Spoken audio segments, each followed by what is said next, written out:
UN Secretary-General is warning of a generational catastrophe as education systems across the world experience the worst disruption in their history. In mid-July, schools were closed in more than 160 countries because of the pandemic, affecting more than 1 billion students. At least 40 million children have missed their crucial preschool year because of restrictions.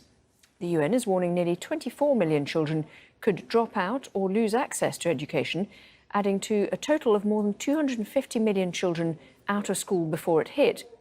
Well, the UN says before reopening schools, it's important to control local transmission, supply adequate funding and reach worse-off students.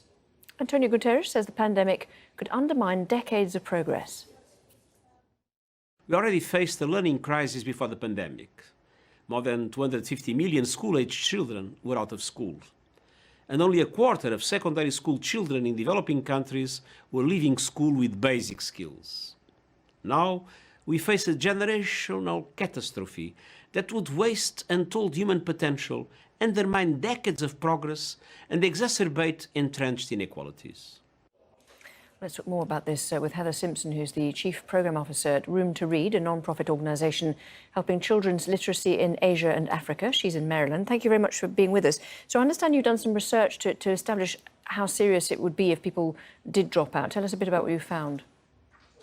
That's absolutely right. Thank you so much. Room to Read knows that the longer children don't have access to learning, the higher risk they are at dropping out. We have been providing individual remote mentoring to all the adolescent girls in our programming, and that's over 28,000 girls that we've been tracking to see how they're doing during this pandemic. And we're worried for about half of those children that we've been able to reach out to are indicating they're at a higher risk of dropping out. They're either saying that some of their household has lost income during this time, or they're struggling to continue their studies at home, or they are worried themselves about not returning to school once schools do reopen. And so what then are the risks to them if they don't carry on with education? Right, so we know that children right now who are already literate have a better opportunity to continue their learning journey for the rest of their lives. For those students who haven't developed that basic literacy skills and they drop out of school, I am very worried that they will not be able to reach their full potential. They won't be able to be lifelong learners. And so we really need to focus on making sure that all children have the opportunity to continue learning, even if classrooms are not open right now, that those young children are still developing their literacy skills, and that those adolescents are developing the life skills that they need to succeed academically as well as in the outside world. And I mean, obviously, within in the West, people have talked about kids being on Zoom and that kind of thing. That assumes a degree of equipment. In places like Asia and Africa that you've been dealing with, what sort of access is there to distance learning at all?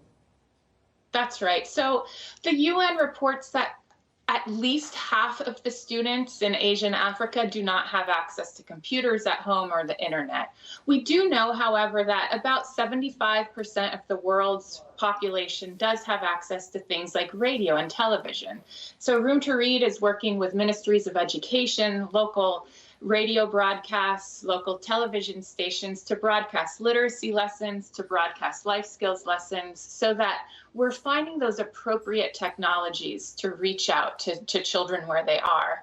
We also know that hard copy books are an incredible technology for children to continue learning. So we're trying to find those opportunities to get books out to children in their homes, to get worksheets and workbooks out to those children as well. Heather Simpson, thank you very much indeed for talking to us.